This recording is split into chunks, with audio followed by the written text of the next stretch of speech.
ताज़ा तरीन वीडियोस के लिए चैनल को सब्सक्राइब करके बेल आइकन और ऑल नोटिफिकेशन पर क्लिक करें ताकि आपको मिले हर अपडेट सबसे पहले।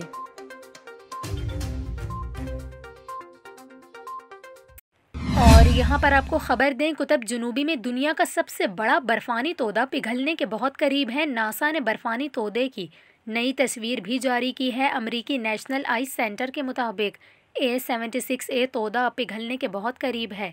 ये बर्फानी तोदा 135 किलोमीटर तवील और 26 किलोमीटर चौड़ा है, जबकि इस तोदे की पैमाइश जून 2021 में की गई थी।